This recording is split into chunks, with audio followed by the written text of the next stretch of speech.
another crew member bites the dust, and out the airlock you go! Buckle up, guys. We're here for part 2 of our Among Us Scratch Edition lesson.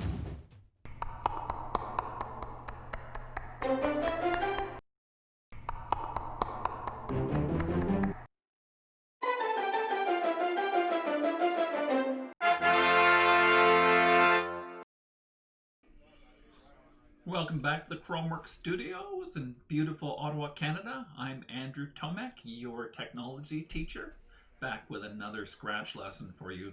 So we've had very good response to our Among Us Part 1 lesson that we released last week, and we're ready to do Part 2 today. We've had lots of views on the Scratch website, people looking at our finished game product, and we've had lots of views on YouTube here for our part 1. So it seems like lots of people are following this. I kind of figured that because Among Us is such a popular project. So today we're going to be giving our characters a little bit more interactivity. Right now the game is kind of running in the sense that all our characters are moving around the screen and bouncing off of objects and acting as though they are going to do something, but none of them have any artificial intelligence yet, so they're just running around the screen oblivious to what my character, the Imposter, is doing. So today we're going to be adding a little bit of AI into these crewmates that will get them to determine the distance away from your character, and if they're too close and they see you doing something naughty, you will get caught. Okay, so let's go have a look at our game up till this point, and we'll see what to do. Alright, so here's all the work we completed in part 1. I've got all of this work saved in something called a catch-up file. As always, if you're starting this on part 2 and you can't get the part 1 coding, you can load up this catch-up file, which has everything that we did on the first day. You can find the location of that in the description for this video, and that'll get you up and running on part 2 if that's where you want to start. Though I do recommend you watch part 1 because we covered some good material there. So as I said, in part 1 we're moving around. We start off spawning all the characters in a circle, and then they all move around randomly. They're avoiding the cafeteria tables, and they're bumping off of the walls as well. And the same thing goes for you. You can't step on the cafeteria tables, and you bounce off the walls when you try to move off of them. So we're all confined inside the cafeteria here. This is the one way this game is much different from the original Among Us. We can't go running around. The whole battle is going to happen here in the cafeteria. Okay, so let's have a look at the code so far. So I'm in the Crewmate code. That's what we're going to be working on first today. We've got a little bit of code here that controls the animation. This is the Chromeworks animation system that I've showed you several times, and that's just a straight duplicate of stuff we've already done. And then we've got a couple of blocks here that have to do with collision off of the tables and collision off of the walls. I've already showed those to you. And here we've got our main controller for our initializer, for the crewmates. This just gets everything set to go. It gets these guys lined up in a circle, changes their colors around, and also gives them an index, a special number inside their variables so that they can tell each other apart, because every one of these guys, even though they're clones, they all need their own instructions about whether they've been caught by you and what their behavior is going to be as they're running around, whether they detected you or not. Now there's one more block of code that we got halfway done the other day, and that is when I started the clone block here, which actually controls their movement, and this is what's getting them running around the screen. So we start them off in a standing animation, then we move to a walking animation, and they're walking around using this fairly complex script here that I talked about the other day, where they're using a sign function and some math to kind of smoothly navigate around the screen, and something that looks kind of realistic. And along the way, they're testing for collisions with the tables and the walls and bouncing off them if necessary. And that's where we are right now. And so now we're going to add a little bit more to the script that makes these guys aware of how far you are away from them on the screen. So one thing I didn't do last week that we need to fix up right away is I want you to grab all of the code inside this forever loop. Oh, sorry, inside the, yeah, we're going to grab this entire if statement that's inside the forever loop and drop it out here. And we're going to take all of this and move it into an if-else statement, because for the first edition, we didn't need an else statement here because we couldn't die, but the else is actually you dying. So if your crewmate dead is equal to 1, then you'll be dead. And so we need to modify our code here for that. Let's go to our control blocks and grab an if-else. And I'm just going to migrate all of this information over here. So I'm going to take this crewmate dead equals 0 and pop it into the condition here. And then the entire contents of this, I'm just going to grab it by this turn. And you can see I've got the entire contents now in one chunk. And I'm going to put it all into the if statement like that. At the very bottom here, we're going to make a custom block a little bit later. We might as well create it now, though. I will call it death.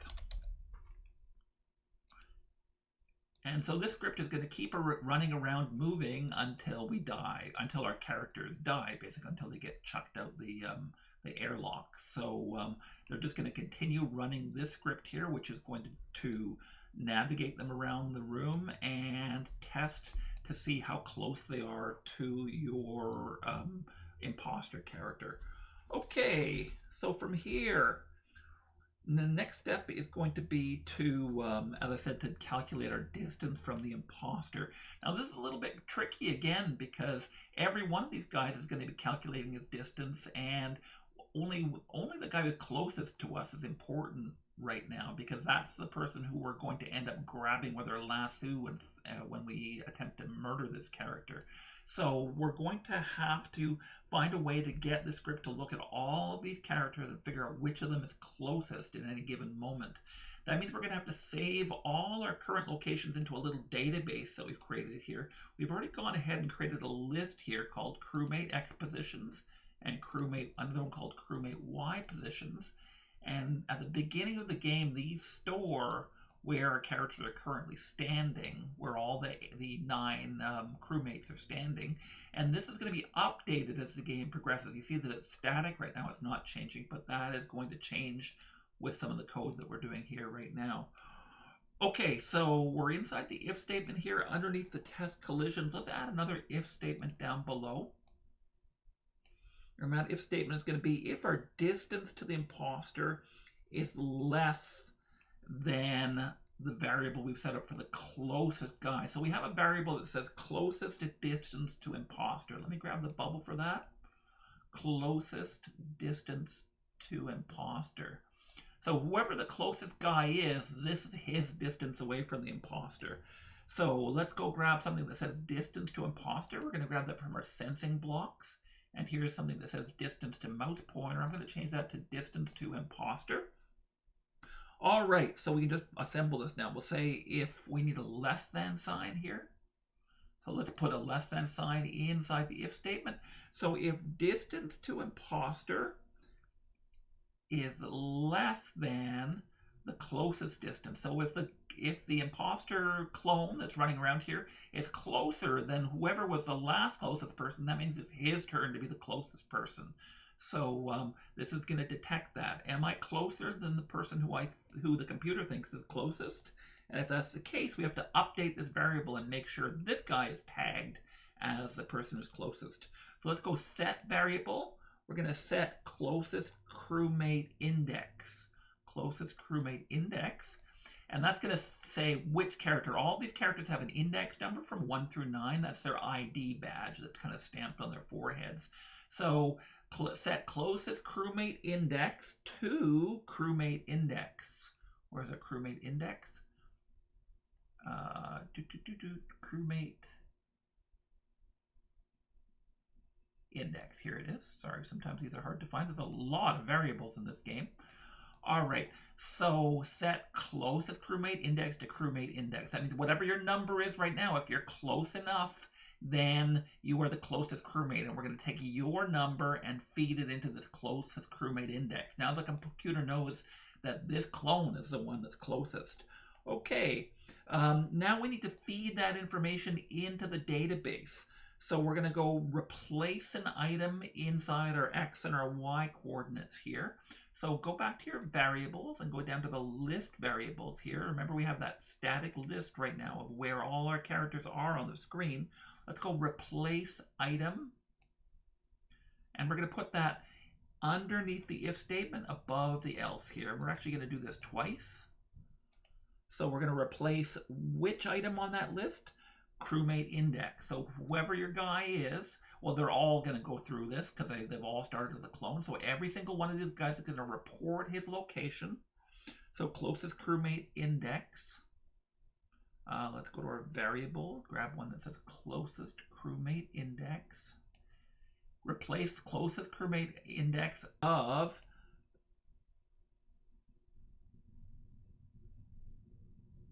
it's not crewmate, sorry, it's crewmate index. So replace crewmate index of crewmate X positions with our current X position. So let me explain that just to make sure that this makes sense to you. So it's going to be running through this script once for each of our clones. What it's going to do is, so we're looking at clone 1, replace clone 1, or the first spot on the list of crewmate X positions with your current X position. Make sense? Well, I just changed that crewmate index. And so let's do that one more time. Oh, I keep changing that. So I'm actually just trying to duplicate that. There we go. Now we've got a second guy. So replace crewmate index of Y positions with your Y position 2. And so you're going to see some changes right away in this list as we're playing the game. Now it's going to keep updating this list of our X and our Y coordinates. I'll show you the X coordinates here just for the sake of argument. And you can see that as the characters start moving around, there we go. You can see that it's constantly updating their X coordinates and their Y coordinates, which are hidden right now. Okay, so far so good. We're keeping track of where everyone is. So now the computer's well aware of where all our characters are. And now we can start to measure our distance away from the imposter, which is the important variable in this game. How far away is each of these guys? So let's add another if statement down here below. It is an if and not an if else. No, this is actually an if else statement. All right. Sorry, so we'll grab an if-else statement and we'll drop it below. So it's inside the other if statement, above the else. We put in an if-else statement. Okay, so inside this if statement is where we're going to be detecting whether we've, or how close we are to our imposter. So let's go grab a block here that says we're going to have to assemble a few things here. We'll start with one that says distance to imposter again. So let's grab that from our sensing blocks. We'll change this mouse pointer to imposter. Now we're going to have to, we're checking for a couple of things here. So let's grab an and statement and we'll start with that. Let's go if something and something. On the left-hand side, we're going to say distance to imposter is less than, let's grab a less than sign, 80. So if we're within that distance, 80 pixels, then it's going to detect us and it's going to, then that imposter's behavior is going to change if we're close. So if our distance to imposter is less than 80 and we're holding a body as well, then this is where things are going to get a little hairy, right? So let's go grab our variable called holding body. When this is 0, it means we don't have a body. And when we do, so let's go greater than 0. I'm not sure what other circumstances there are in here. I think we could go equal to 1 here, but just to be safe, let's go greater than 0. So if holding body is greater than 0, so if we're close to the imposter and our imposter is holding a body, then here's what we're going to do. Let's set a variable called crewmate suspicious.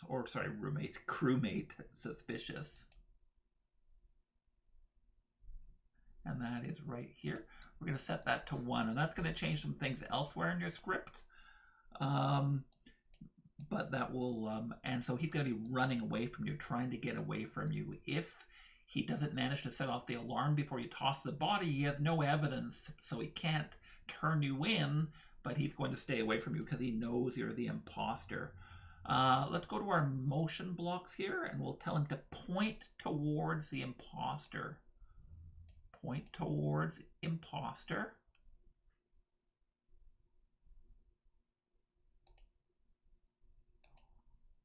And where's our imposter? Oh, it's up top here. Okay. Point towards the imposter. Now, we need him to change costumes temporarily, but we need him to remember what costume he's wearing. So we're going to set a variable here. We've used this once before in the game already, and that's called temp variable. And it's just storing what costume he's wearing right now. So let's go temp variable, set temp variable to whatever our costume number is right now. So that's just going to store costume number. It's here under looks. Grab costume number and pop it in there. So we're just going to remember what costume we're wearing. And now we're going to switch our costume. Let's go to our looks here. And we're going to switch our costume temporarily here to an exclamation mark costume. And those costumes, it's the same costume, except it's got a little exclamation on the top of it, right? So let's see how we're actually going to use a little stamp to paste this down here in a second. All right, so we turn ourselves into an exclamation mark, and then we stamp it down. We've already got the pen tool loaded here. Let's just stamp it onto the screen just for a second there. And then we're going to switch our costume back to the original costume again. So it's going to put the exclamation mark above your head, and then it's going to stamp it down on the screen, and then it's going to bring you back to your original costume so quickly that you won't see that he disappears there. So let's go to switch costume to, and we need to go back to the original costume that was saved in that temp variable. So let's go ahead and put temp variable in here, switch costume to temp variable. Okay, so that'll put the exclamation mark over your head if you're too close and if you're holding a body. Let me, I think we can test that out right now, so let's give it a try. In order to test it out, though, we have to set that variable holding body to 1. Even though I'm not holding a body, we have to simulate it by changing that variable right now. And now when guys get close, they're going to get that exclamation mark over their head. Let's have a look here. Yeah, you see all these guys who are close to me, and they're all trying to touch me now because their instructions are to move towards me. Okay, this is kind of funny here. And you see as these guys get closer, they'll get an exclamation mark over their heads too. And they'll all start trying to chase me around the screen here. There we go, and there's the last one. Okay, so that's working exactly the way we expected it to. So far, so good. All right, now we're going to check our distance again here. So if our distance is even closer, then we're going to get caught, I believe. So we're going to check again for our distance here. Let's grab an if statement. Right underneath here above the else. We're going to say if distance to the imposter is less than 25 this time. So we have distance to imposter, again, is inside our sensing blocks here. We're going to grab this one that says distance to mouse pointer. Distance to imposter is less than 25. So if we're super close to this guy, what's going to happen? We're just going to do a little wait here. It's just 0.05 seconds. Enough time for that exclamation mark to appear over his head.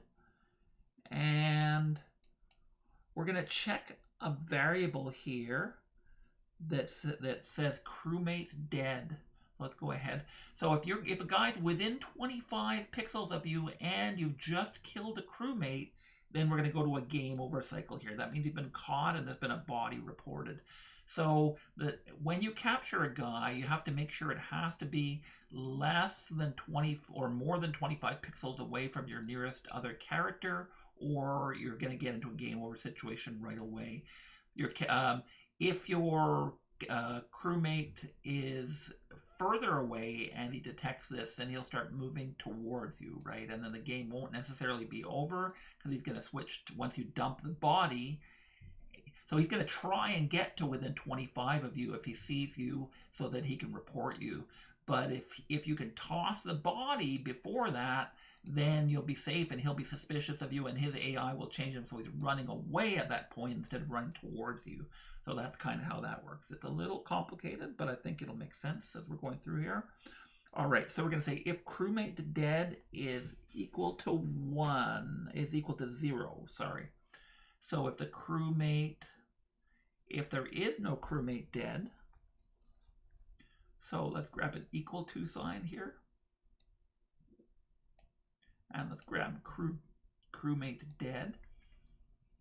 Okay, so if our crewmate dead is equal to 0, and what that means is that if we haven't tossed our crewmate out of the airlock yet, then that variable will be at 0. Then we're going to end the game. So we're going to broadcast an event here under our events, and we're going to broadcast a game over. We don't have that in here right now, so we'll just type in game over, and that'll get us to the dead body found and us being pitched out of the game. So if crewmate dead equals 0. So this variable later on is going to change as soon as we toss the body out the airlock, basically. Okay, we need another if statement down below this one. So we've actually got 2 nested if statements in here. It's getting a little bit confusing, the structure, so just be careful here. I'm going to add an extra if statement. It's going to go above the else, so we keep adding to the end of this script here. And these 2 other if statements, the nested one inside the other one is above it. Okay, so here we're checking a variable called can play alert sound.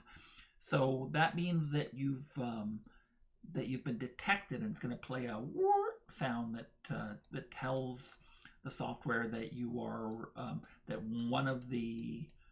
will inform you, the player, that one of your characters is within distance of you. So if can play alert sound is equal to 1, so a lot of these variables we're going to set them a little bit later, right? We're just checking to see where they are right now, but there's other spots where we're going to check what they are, or we're going to actually list down where they are. Okay, so if can play alert sound is equal to 1, let's go to our variables. Can play alert sound.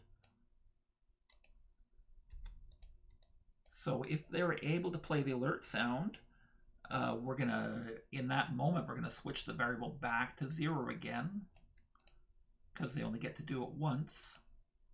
So set that back to 0, and then we're going to play the alert sound, which is already in here. It sounds like this. And that should be a familiar sound to all you Among Us players out there. So we're going to, let's play that sound. Start sound, alert sound.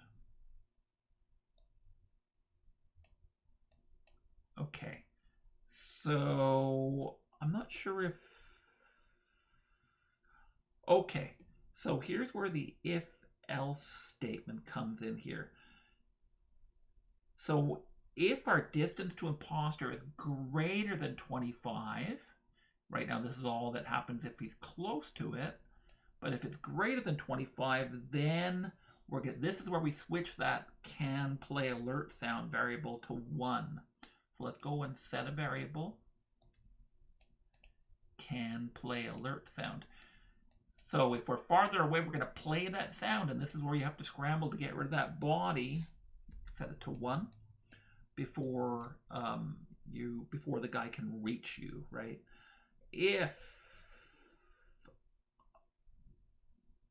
Okay, so else.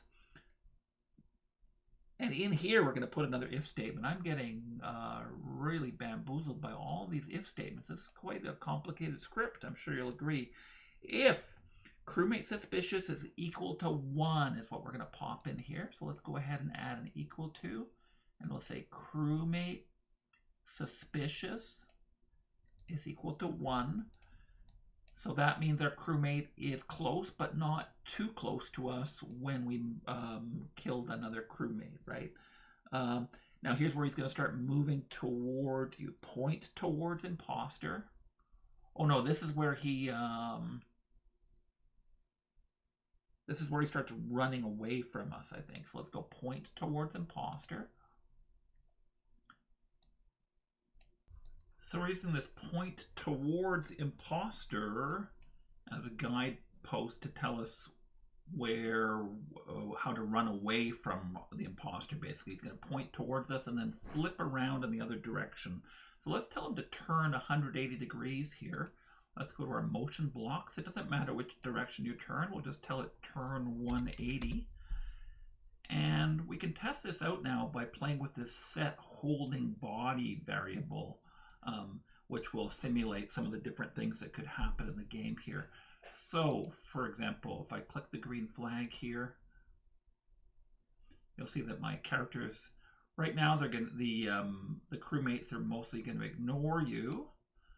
But if I'm holding a body, let's set hold body to 1 here, and you'll see that as soon as they get close to you, they get the exclamation mark, and then they start trying to get closer to you. Now, normally this would trigger a game over event, but we haven't set the game over event, so they're just following after you. Now, as I said, if you manage to get rid of the body this time while they're trying to approach you, you have a half a second or so to try and get rid of the body. And if you do, then instead of trying to run towards you, they'll flip away from you. And that's what we just coded. So let me show you that. So now if I change set holding body back to 0 again, their behavior changes. And now they run away from us. Now, the way they run away is kind of boring. They just basically go hug the walls and try to get as far away as they can from us. And they'll keep doing that as we continue playing through the game here, basically. So I'm going to add a little bit of math to this again that gets them running in a little bit more of an unpredictable direction as they're running away from us. So they'll tend to run away from us, but not perfectly run away from us. So we're going to use that same sine wave function that we used earlier when we were programming the movement of these guys. It's going to make them run in kind of an S pattern, the way that that sine curves actually work. So as I was saying last week, you don't need to understand this trigonometry here. This is fairly advanced math, but just know that this code that we're adding right now, what it's going to do is change that script around so that now we can move away from us in a more chaotic way that makes it seem like they're kind of rushing away from us in different directions. Okay, so to do that, we're going to need some math here. First of all, we need a plus sign. So let's grab a plus sign, and we'll grab a multiplication sign and put that inside the plus sign on the right here.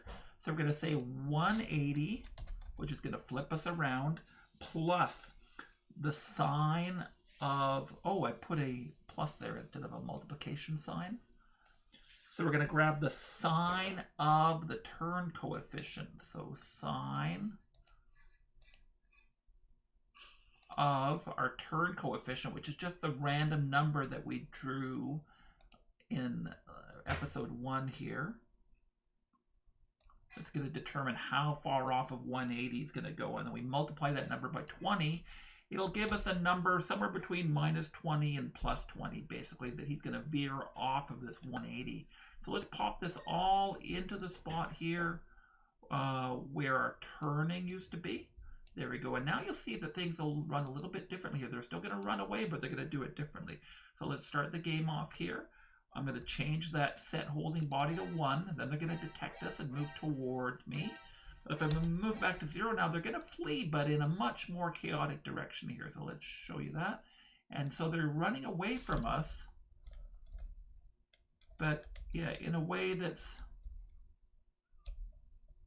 you can see it a little bit wackier. And they'll continue to move around in a slightly more disorganized fashion as they're running around the screen here. That one guy is running towards us is the one guy who didn't detect us, of course. Okay, so we're making good progress here. When we come back, we're going to set up our code so that our imposter can catch people. So we'll get right to that. Okay, so we're ready to start coding the imposter to start killing the crewmates. Now, this is a little more complicated than it seems because we can't actually select any of the crewmates. We only have one control button here other than our moving around buttons. We only have the space key that we can attack with. So basically we're going to be targeting whoever is closest to us. That's really the only important one of the people around us, is the one that's closest to us. So we're going to do a little bit of math, figure out who's close to us, and then we're going to enable being able to kill him. Now, killing him is going to be kind of interesting because in the system that Jeffrey's created here, we're actually tethering the bad guy to our body so that we can toss him out the airlock. So we're going to be using the pen tool to kind of draw a little line between you and him, and it's going to be flopping at the end of the string until you can get him ejected from the premises. So that's how all of that works. Let's go over to that right now and have a look. So we're inside the imposter code now, and we're actually going to start a totally new code block here with a green flag. And this is going to be monitoring where you are in relation to the crewmates. So let's go green flag forever. And inside this loop, the first thing we're going to do is check and see how far away the closest person is. We've already calculated who the closest person is. So let's go grab a less than sign forever if less than. And in here we're going to say if closest distance to the imposter is less than 50. So if our if our nearest crewmate, let's go closest distance to imposter. So if our nearest crewmate is less than 50, then that particular crewmate is going to be targeted. So let's go set a variable called targeting crewmate to 1.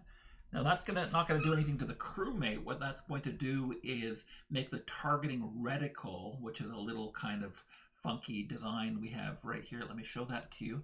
This is going to show up on top of the guy who's currently being targeted. Let's zoom that in here so you can see it a little better. So when that is enabled, when there's somebody within, every time there's somebody within 50 of you, the person who's closest to you is always going to have that targeting reticle around you. And that'll help you figure out who you can get and when you can get them, basically, right? So let's go back to our imposter. Sorry, I got us in the wrong place. So set targeting crewmate to 1.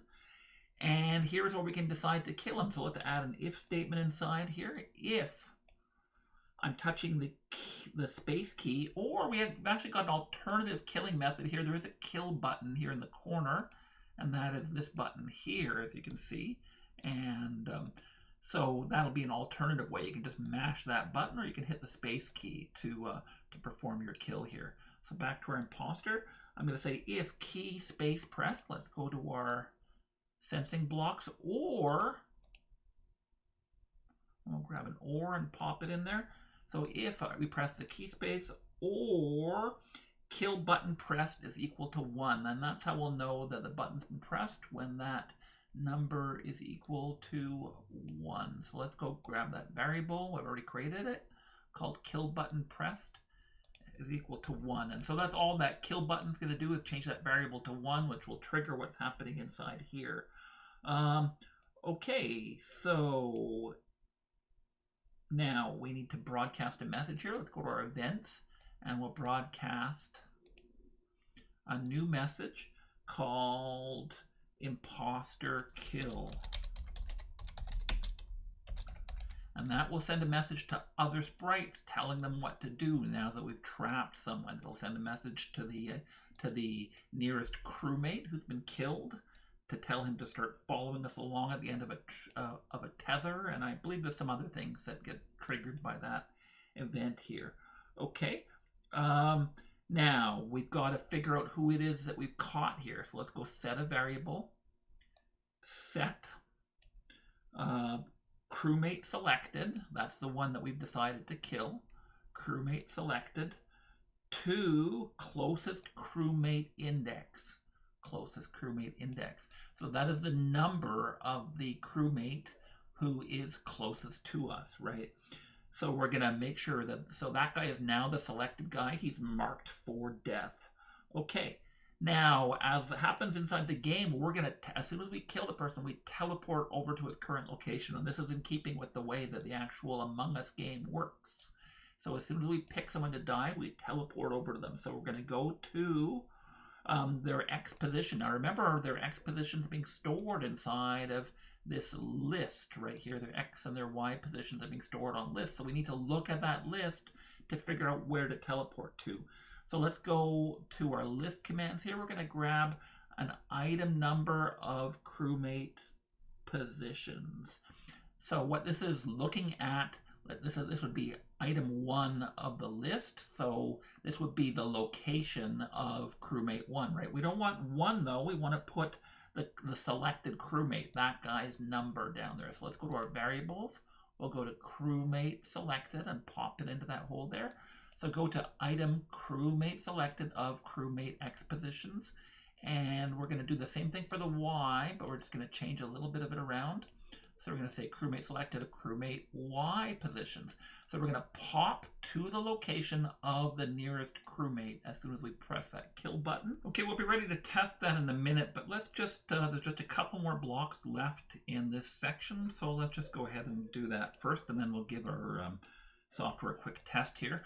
So as soon as we teleported over to the guy who we're killing, we're going to play a little kill sound here. We already have something lined up here called Imposter Kill, which should be familiar to anyone who's played Among Us. So let's start that sound. Let's go to our sounds commands here, start sound Imposter Kill. And right underneath there, outside of this if statement, so regardless of what happens here in this if statement, we can reset who the closest person to the imposter is now because we've caught someone. So let's go set variable, and that variable is called closest distance to imposter, and we're just going to reset that out to 1,000, which is what we do to just get it back to its original state of not detecting anyone. All right, now again, I've forgotten to put this whole thing inside an if-else statement because this turns out to be an if-else. So let's pull this massive if statement out. And we're going to take the entire contents of this and move it over to an if-else. Someday I'm going to actually catch this before disaster strikes. All right, and then I'm going to take the entire contents. Okay, so everything's inside my if statement on that side of the if-else. We can get rid of this if statement now and pop that back inside the forever. So you can freeze frame on this if you're trying to get this set up properly. And inside the else here, we're just going to change a variable, and that variable is going to be set targeting crewmate to 0. So if we're not close to the imposter, if we're more than 100 feet, then we're not targeting anyone. So that's why we're setting our targeting crewmate back to 0. Okay, so one little bit of code that I forgot here that I've just detected that's going to stop this from running is we're not actually updating what the closest distance to our imposter is. I just forgot to add a bit of code. So let's go back to our crewmates again. We're going to go inside this big long when I start as a clone, and down here, about halfway down, is this line here where it says if distance to imposter is less than closest distance to imposter. This is where we're measuring our distance. We set the one variable closest crewmate index, but we have another variable to set here. So let's go set variable right inside there, and that is going to be closest to distance to imposter. And let's find that variable here, closest distance to imposter. And we're going to set that. So this is the distance away that closest guy is from the imposter. And we're going to set that right now to our sensing blocks here. We'll go grab distance to imposter and pop it into that hole. And that will update our distance away so that we can detect that we're within range of these guys to kill them. Let's get in there and have a look here. So we'll click the green flag. My body found is at 0, so they're not frightened of me right now. Let me just get one of these guys. Yeah, and you can see when I click on him, it teleports me to him. And it plays the kill music. Beautiful. Okay, so we still have nothing important happening here when our guy dies, but but the mechanism is working, so we can move on to the next thing now. All right, so we're still inside the crewmate code here. We've got a couple of brand new blocks of code to run. Let me turn this off. So next, okay, so we're going through the process of killing people now. So we've sent a message saying imposter kill at some point. I don't remember exactly where we did that, but we'll get around to it. So we have to tell the computer what to do when we get an imposter kill. When I receive imposter kill, when I receive works just like when I started the clone. It will apply to all of the clones here, and they're all going to perform this check. So we're just going to do a little if here, and every single one of these guys is going to see whether he's the guy who just got killed or not. So we need an equal sign in here. If crewmate selected is equal to crewmate index. So crewmate selected. So if the person who we've marked for death is the guy that we're talking about right now, index crewmate index, if he's that clone. Okay, so when I've tried to kill him, it's going to set a variable called crewmate dead. Set crewmate dead to 1. Okay. So that will tell that particular clone that he's dead, and he'll be able to do his code now to do the things that our characters do when they die, which is going to be tied up to the imposter by this invisible cord. And that's kind of a fun part of the program, and we're going to be doing that now. So now that happens inside of a custom block called death that we've already defined, and we have that happening here, right? And that's happening if this if statement is not true. So if crewmate dead is equal to 1, then we're going to be doing this death routine here. So let's define this death here. We'll go to our my blocks, and actually we need this one here. So whenever you create a custom block, it creates a little header block that you can fill in here. So let's go ahead and fill that in. So let's define what happens when our character dies. So the first thing we want to do is go out of our walking animation. We can control that with a variable. So I'm going to go to my variables again, and I'm going to go set animate crewmate animation looping to 0. So he's going to stop his movement animation now. We have a dead costume for him. Let me show you what that looks like. It's this, which again will be familiar to Among Us players. It's kind of gross. All right, so let's switch him to that costume. We'll go to our looks. We'll switch costume to dead. All right, and now we'll point in direction 90. We're just going to get him pointed upwards. He's going to be flopping around a little bit, but for now, we're just going to get him pointed upwards.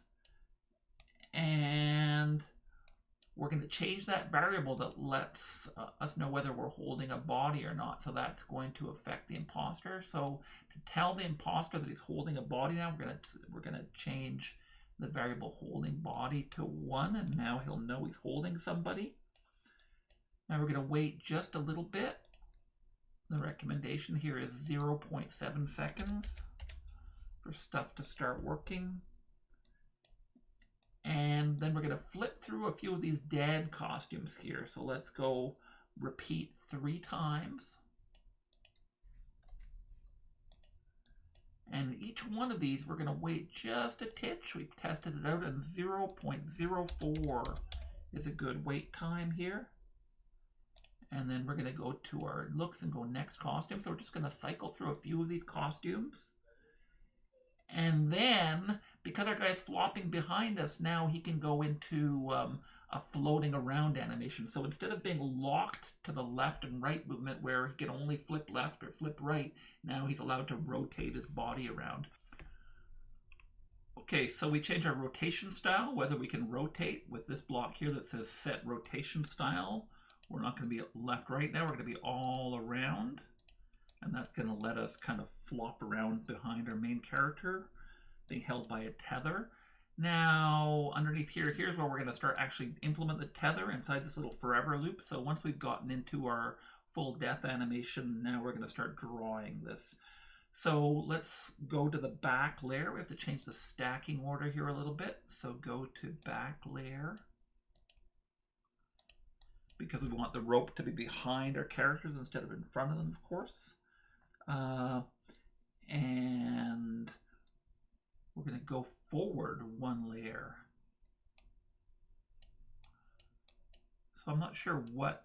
Oh, the very back layer, of course, is our scaled cafeteria map, I think, or the scaled mask.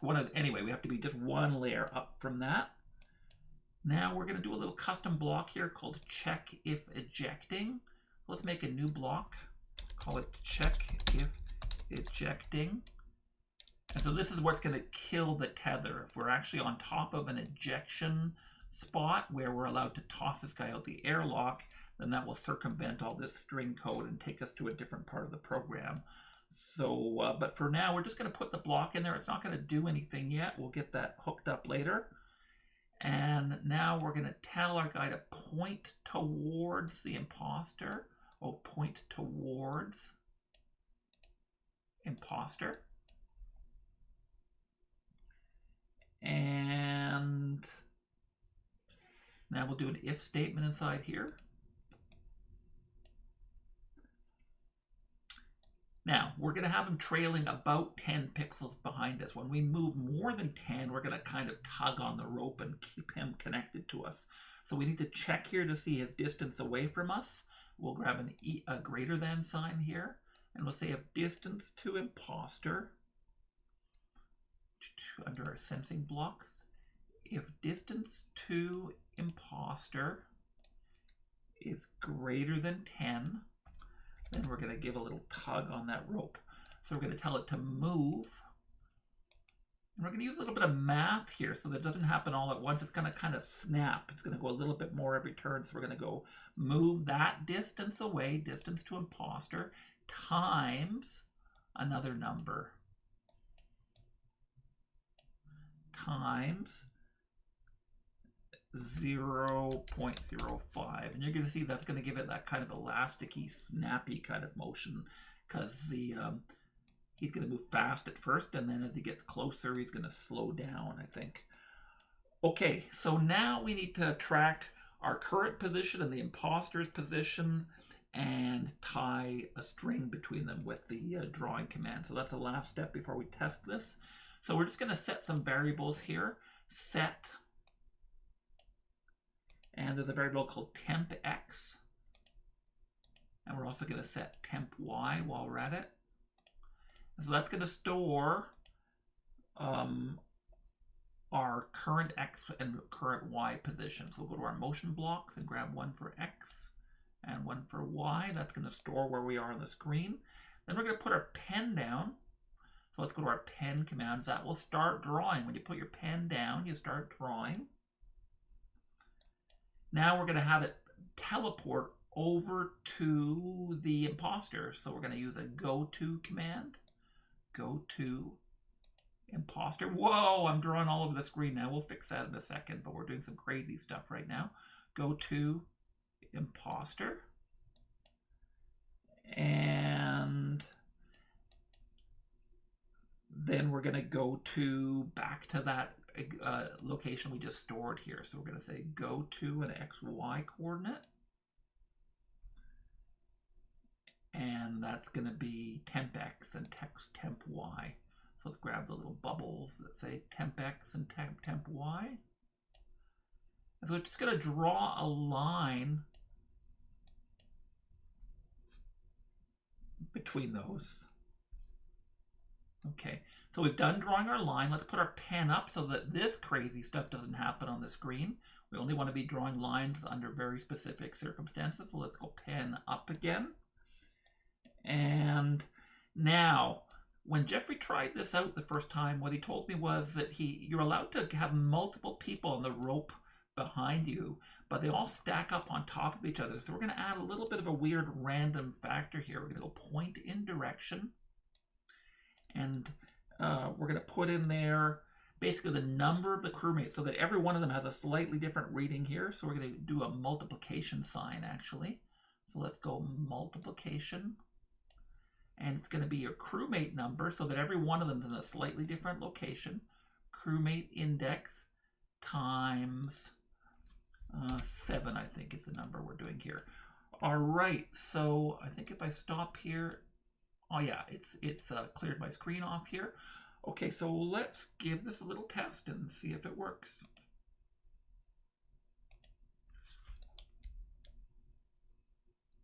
All right, oh, they're all detecting me. Okay, so that's not what I wanted. Let's go and change that variable first. So we're not quite ready for this yet, because we want that variable to... What was the name of that variable again? It was the variable that said holding body. Here it is. Let's set holding body to 0. And that way they're not going to come after us right away, and we'll be able to try and kill someone. Okay, let's move around here. I'll just grab anyone. There we go, and I teleport to him, and you can see I've got a little string behind him, and these guys are detecting me because I'm holding a body now. Now, again, I'd be dead by now if I was playing the regular game. Let me get a second guy here, and let me show you. So I've actually got multiple versions of these guys, or 2 of them, and I'm trying to get far enough away. I'm going to kill a bunch of these guys so you can see. And every one of them's going to be slightly off from the other one.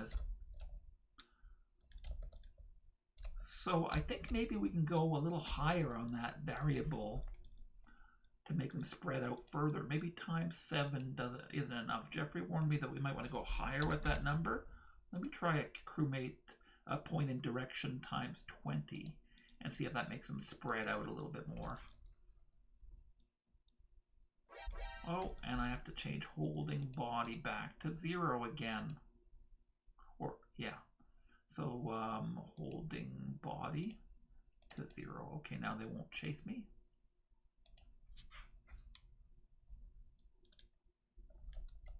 Let's grab somebody and kill them. Now we've got him tied up. This guy's chasing after me now, trying to get me. This guy too. Let's just kill both of these guys. Okay. Whoa, I'm killing a whole bunch of guys here. And yeah, this looks like it's working better now. They're kind of separated from each other a little bit, or they were at first.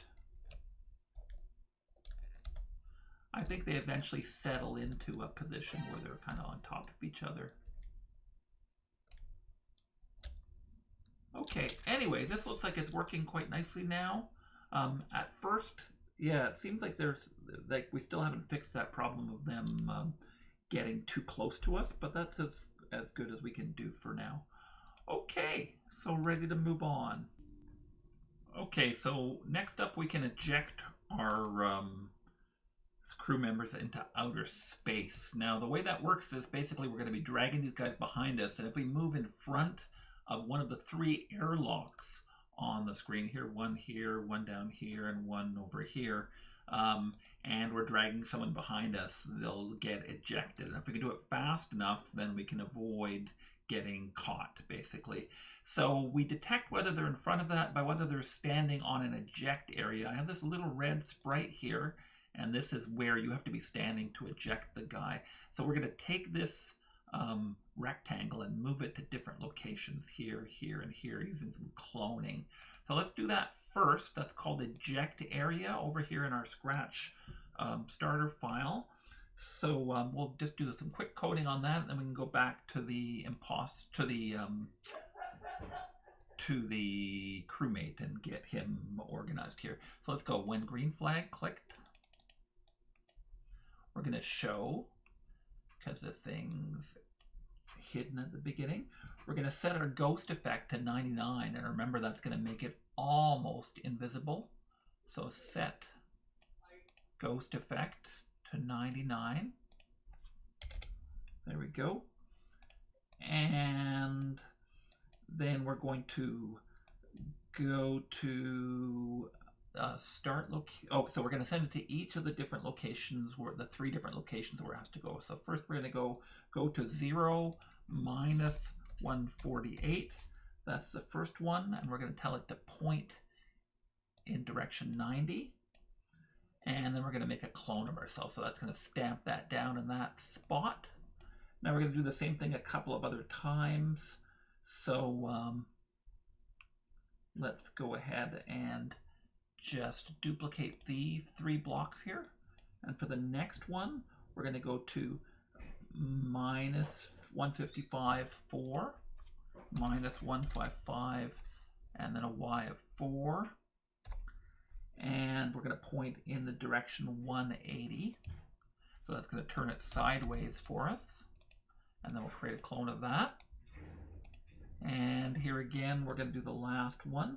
So that's going to go to 155, 4, positive 155, 4.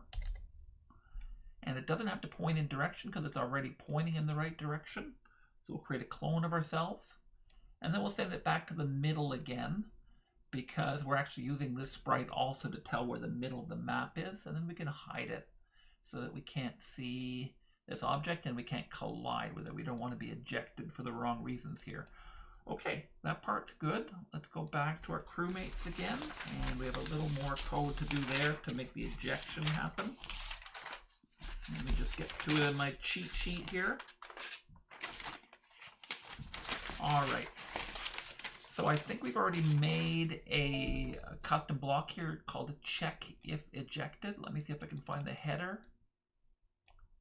There it is, check if ejecting. And let's just fill this in here. So we do this all inside of an if statement. If touching eject area, the sprite eject area. If touching eject area. So we're going to change this variable.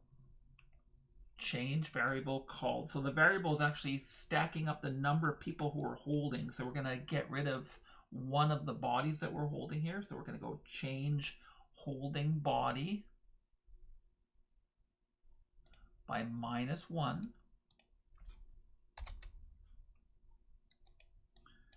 And we're going to point in direction 90. We're going to set it up here so that he's facing in the right direction. And here's where we get into a little bit of a loop again, where we're going to do his animation of what he's going to do next. So we're going to go forever set. So we're going to start him off in a certain direction. We're going to set a temporary variable here that's going to keep track of his direction. So let's go to our variables, set temp variable, or temp direction, I guess is the one. Yeah, temp dir. 2 is current direction, so that's just going to store the direction he's facing right now. And then we're going to point him towards the ejection area. So that's going to face him in the right direction. Point towards ejection area. Eject area. There we go. And now we're going to have, so we're going to have him basically blown out the airlock here. So let's go move. And he's going to move. So again, we're going to use some math to make him kind of fly in that direction. So it's going to be move distance to eject area times something. So let's go add some multiplication here. And we'll put the distance to eject area. So again, it's going to appear to accelerate, I believe, as it gets closer to the eject area. So let's go distance to eject area. Well, actually, it's going to slow down as it gets closer. Times a very small number, minus 0.02. All right. Then we're going to point in back in the temporary direction again. Point in direction temp direction.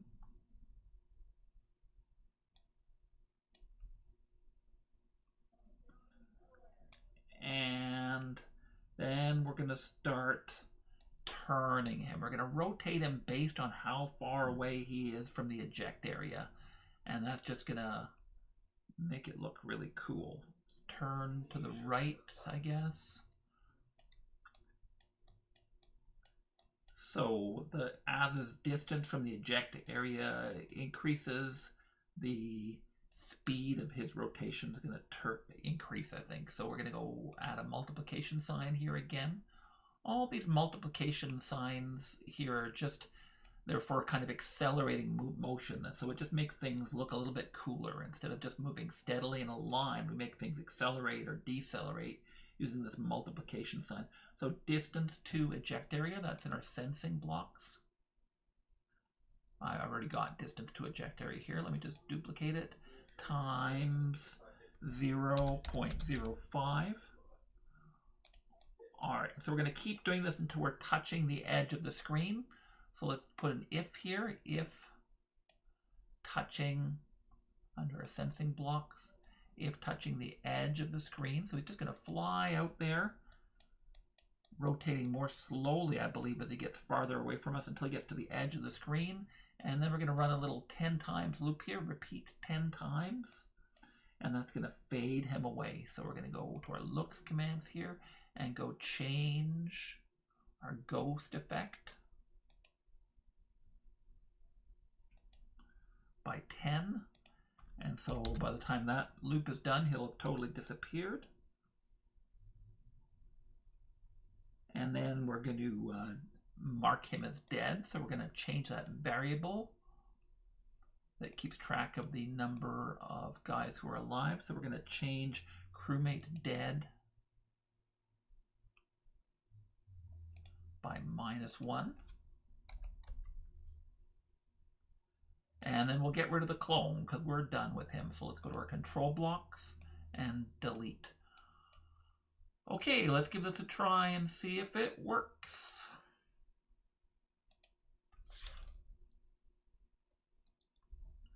Okay, these guys are all detecting me again. I have to keep shutting off this variable or it just messes up. So set holding body to 0. We're going to fix that before we're done here, trust me. Okay, so let me try lassoing somebody here. And I'll bring him to the eject area and out he goes. Nicely done. And I'll throw this guy out. Nice. Now these guys are detecting me, but they can't catch me because they haven't done the code yet, but the ejection's working nicely here. Now that the fewer guys on the screen, this guy's scared of me now. You can see he's running away from me. Let's just deal with him. Out the airlock you go. And this guy is... catch him. I teleport to him and knock him out the doors. The rest of the guys have all discovered me, and that's why they are fleeing me if they can. I'm going to go toss them out this airlock, maybe. Let's test this one out here. Here we go. And that's the rest of them. Okay, now if we were playing the game for real, that wouldn't necessarily have worked because one of those guys would have pushed the alarm before that as soon as they got too close to me, so I kind of lucked out there. Okay, so a little bit more to do, but you can see that we're getting much, much closer here. Okay, so part of the reason we're killing people like crazy here is that there's no cooldown time, and that's one of the limiting mechanisms we're using to make the game a bit harder. We're going to have to wait a few seconds in between killing each guy, and that's what's going to make you have to be a lot sneakier. Otherwise, you can just mass blast these guys and kill them before they have any chance of doing anything. So you're going to have to just wait for this cooldown period to finish before you are allowed to do anything. So there's just one little piece of code left inside the crewmate. So let's move to that before we implement the cooldown time here. And so both our crewmates and the imposter need the same block of code. We're going to do it in our crewmates first here. We're just going to go when I receive. So let's go to our events commands here. And we'll go when I receive game ended. And this is just going to, let's go add a new message here. Game ended. So when I receive that, I'm going to hide. And I'm going to stop other scripts in this sprite. So that's under control, stop all, and we'll change that to stop other scripts in this sprite. That'll just shut down all of the crewmates actions. And let's do the same thing for the imposter. I'm actually going to drag this block of code over to the imposter. so that we don't have to code it twice. It'll appear somewhere on here on the middle of the screen, wherever that is. I'll just tidy things up a little. Where did that pop up? It's probably behind something, eh? Yeah, sometimes these things appear behind each other. I think they actually appear on the middle of the screen, wherever the computer thinks the middle is. And even if you have blocks there, it'll still appear on top of that. Okay, so now we got to implement this cooldown time.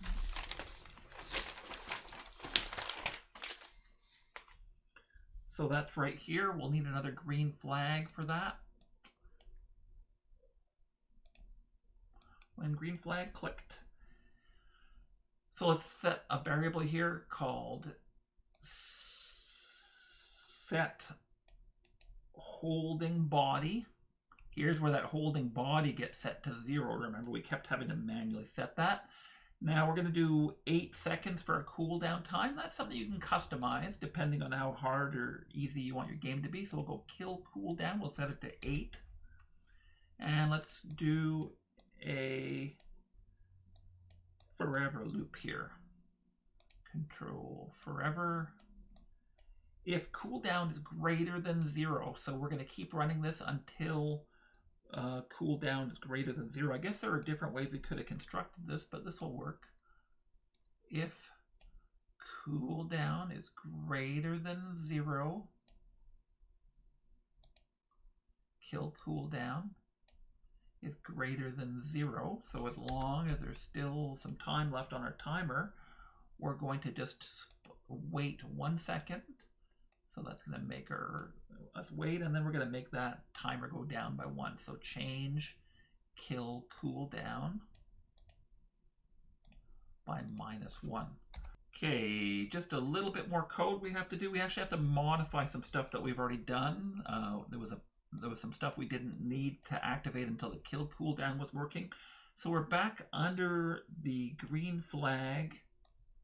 There's a couple of green flags inside this imposter, so make sure you're in the right spot here.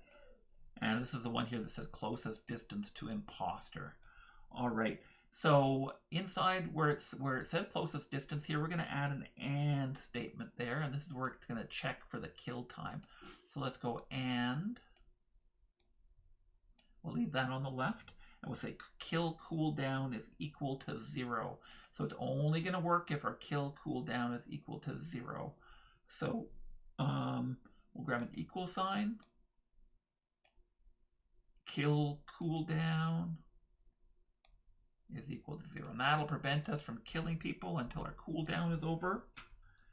And there's one more spot here where we have to reset that cooldown value under crewmate selected here. So after we kill a person, this is where we reset that kill cooldown back to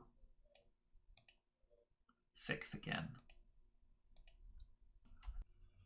Okay, let's give it one last little test here and see how we're doing. So we have a starting kill cooldown number. We're not allowed to kill people until a couple of seconds into the game. You'll see that number will go down to 0 here. And I'm just going to make sure that we can't kill more than one person here. So I'll just go shoot. And there we go. We killed the first person. I've been discovered. But of course, nothing's happening because we don't have the game over event. And I cannot get this guy until, the kill cooldown's over here. And then he goes flying out the door nicely. Kill cooldown. And again, I got caught. I'm pretty bad at our game here. But I'm sure I'll figure this out. And there we go. We teleport to him and lock him out. Excellent. Okay, so we're making really good progress. We've got the basic play mechanics done. These guys are all scared of us and trying to get out the airlock the other way because they know I'm about to kill them. So the only thing we're missing here now is some of the graphical frivolities here. We need the start screen and the music, and we need an end screen. We need the targeting reticle to appear around us, and we need to actually die when these guys catch us. Right now, we're not actually dying, but we've made good progress on our game today, and we will be done after part 3 next week. In the meantime, I really enjoyed teaching you guys this, and I hope you're enjoying it. I'm seeing lots and lots of views here over on our YouTube channel and over on Scratch as well. So I really am happy that I've clicked onto something that you guys like. So come back next week and I'll show you guys how to finish this game. In the meantime, thanks for stopping by, and I'll see you next time.